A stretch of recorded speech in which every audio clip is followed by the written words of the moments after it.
Education movement में आपका स्वागत है। कक्षा 10वीं का प्रश्न है, दिए गए समीकरण को प्रतिस्थापन विधि से हल कीजिए। और प्रश्न में दिया है x + y = 14, जिसे समीकरण नंबर 1 नाम दिया। x - y = 4, जिसे समीकरण नंबर 2 नाम दिया। तो आइए इस वीडियो को शुरू करते हैं और जानते हैं। सबसे पहले हम जानेंगे समीकरण के बारे में कि समीकरण किससे कहते हैं, समीकरण का मतलब क्या होता है। समीकरण समीकरण का मतलब होता है बराबर या समान। बराबर या समान। हम इसे इस प्रकार भी कह सकते हैं कि समीकरण एक गणितीय कथन होता है जो दो व्यंजकों की समानता को बताता है। व्यंजकों की समानता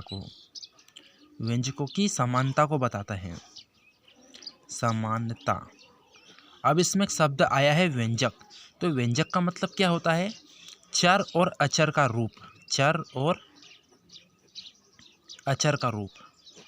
और अचर के रूप को हम व्यंजक कहेंगे। अब ये चर क्या होता है और अचर क्या होता है?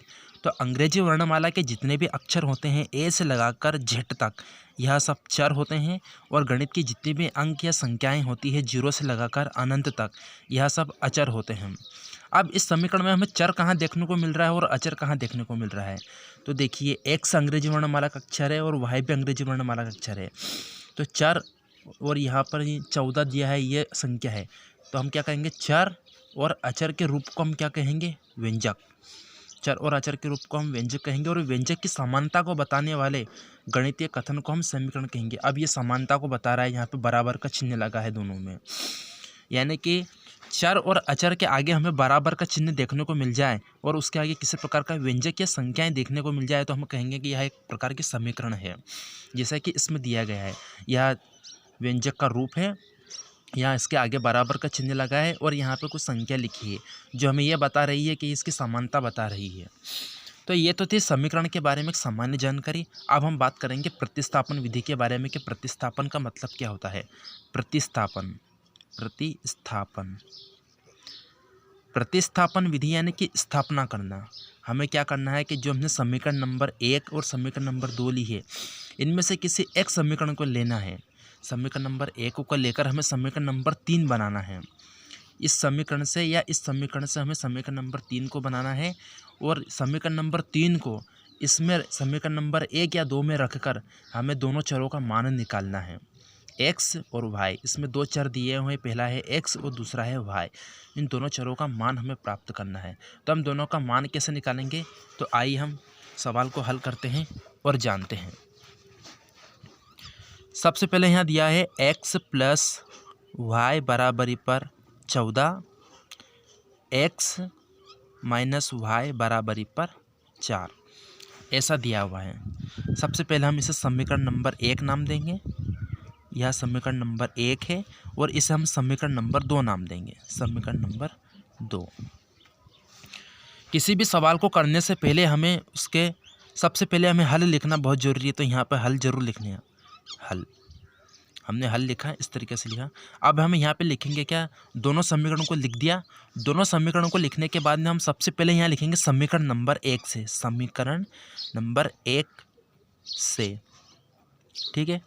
अब समीकरण नंबर 1 कौन सी है हमारी? तो समीकरण नंबर यहाँ पर 1 जो लिखी हुई है, इसे लिखना है हमें इसके नीचे। तो मैं पेज पलटा रहा हूँ, आप प्लीज़ वीडियो में बने रहिएगा। हमारे समीकरण नंबर 1 कौन सी थी?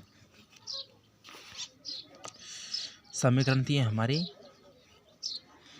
x + y = 14। हमने समीकरण नंबर 1 लिखा था, तो समीकरण नंबर 1 से हमारा समीकरण नंबर लिख दिया हमने, x + y = 14। अब हमें इससे समीकरण नंबर 3 बनाना है। तो हमें क्या करना पड़ेगा? सबसे पहले इस y को छुपाना पड़ेगा। हमें क्या दिख रहा है? y को छुपाने के लिए प्लस है तो y को छुपाना पड़ेगा। तो हमें क्या दिख रहा है? x = 14, ऐसा दिख रहा है। तो हम यहाँ लिखेंगे x = 14।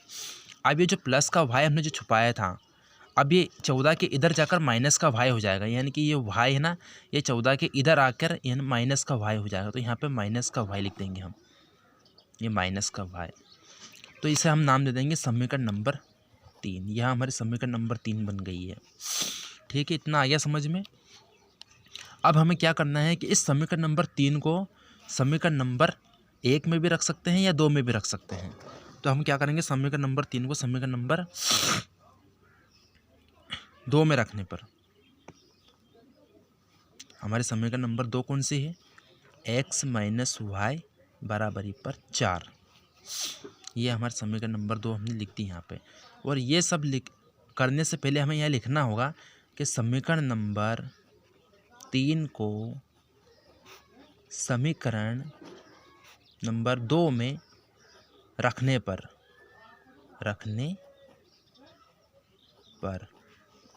तो रख दीजिए। अब ये x की जगह पे हमने x माइनस वाई बराबर पे 14 समीकरण नंबर 2 उतार दी हमने यहाँ पे।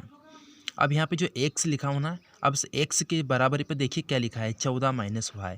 तो इस x की जगह पे ये आ जाएगा, तो यहाँ लिखेंगे हम 14 माइनस वाई, माइनस का चिन्ह है, ये माइनस का चिन्ह है, बराबर है, सॉरी वाई है, बराबर 4 वैसा का वैसा। अब हमें क्या करना है कि ये जो 14 है इसे छुपा लेना है। हमें क्या दिख रहा है, माइनस का वाई बराबर 4। अब ये प्लस का है तो इधर जाकर माइनस का 14 हो जाएगा। ठीक है, इतना आ गया समझ में। अब हमें क्या करना है कि ये माइनस का वाई है और ये माइनस का वाई है, तो माइनस माइनस आपस में जुड़ जाएंगे। तो एक वाई और एक वाई कितने हो जाएंगे, 2 वाई बराबरी पर। अब 4 और 14 के बीच में चिन्ह काय का लगा है, माइनस का। अब बड़ी संख्या कौन सी है, 14, तो स्वाभाविक बात है माइनस का चिन्ह आएगा। और यहाँ पे भी माइनस का है, क्योंकि माइनस माइनस जुड़ेंगे तो माइनस में ही आएगा। अब माइनस का चिन्ह, अब 14 में से 4 घटाएंगे तो कितना आएगा, 10। अब यहाँ पे माइनस है और यहाँ पे भी माइनस है, तो इस माइनस से यह माइनस कट जाएगा। अब हमारे पास में क्या बचा है, 2 वाई बराबर पर 10। अब हमें क्या करना है, y का वैल्यू निकालना है। तो y का वैल्यू निकालने के लिए हमें इस 2 को छुपाना पड़ेगा। हम 2 को छुपाएंगे तो हमें क्या दिख रहा है, y बराबरी पर 10, y बराबर 10 ये दिख रहा है। अब जो हमने 2 छुपाया था, इस 2 को इसके बटे में ले आना है, भाग देने के लिए। 2 पंजे 10, ये 5 बार कटा, तो y का वैल्यू क्या है, y बराबरी पर 5। y का वैल्यू आ गया 5। अब हमें क्या करना है, y के इस मान को समीकरण नंबर 3 में रखना है। समीकरण नंबर 3 में रखने पर हमारे समीकरण नंबर 3 कौन सी थी, उसे यहाँ उतार देते हैं। मैं इतना इधर लिख रहा हूँ दोस्तों, आप प्लीज़ वीडियो में बनी रहेगा। समीकरण नंबर 3 थी हमारी x बराबरी पर 14 माइनस वाई, यह हमारे समीकरण नंबर 3 थी। x उसी की जगह पे लिखेंगे हम, ऐसा का वैसा, बराबर भी उसी की जगह पे लिखेंगे हम, 14 भी वैसा का वैसा लिखेंगे। अब यहाँ माइनस का चिन्ह लगा तो माइनस का चिन्ह भी लगाएंगे। अब ये जो y है, अब y का मान हमें क्या मिला, 5, यानी y का बराबर पे क्या है, 5, तो y की जगह पे क्या लिख देंगे हम, 5। अब दोस्तों हमें 14 और 5 के बीच में चिन्ह काय का लग रहा है, माइनस का, तो स्वाभाविक बात है घटाव होगा। तो x बराबर पर 14 में से 5 जाएंगे तो कितना बचेगा, 9। तो इस तरह हमें ये उत्तर आ जाएगा, हमारा आंसर आ जाएगा कि x बराबरी पर 9 और y बराबरी पर 5, यही हमारा उत्तर है। हमने क्या किया दोस्तों, समीकरण नंबर 1 और समीकरण नंबर 2 के माध्यम से हमने समीकरण नंबर 1 को लिया, उससे हमने समीकरण नंबर 3 बनाई। समीकरण नंबर 3 को समीकरण नंबर 1 या 2 में किसी में भी रख सकते हैं हम, और उससे हम x और y दोनों का हमने मान निकाल लिया। तो ये एक चर x है और एक चर y है, इन दोनों का हमने मान निकाल लिया। x का मान आया हमारे पास में 9 और y का मान आया 5। तो इसे ही प्रतिस्थापन विधि कहते हैं। अगर दोस्तों वीडियो आपको अच्छा लगा हो तो लाइक, सब्सक्राइब, शेयर, कमेंट्स जरूर करना।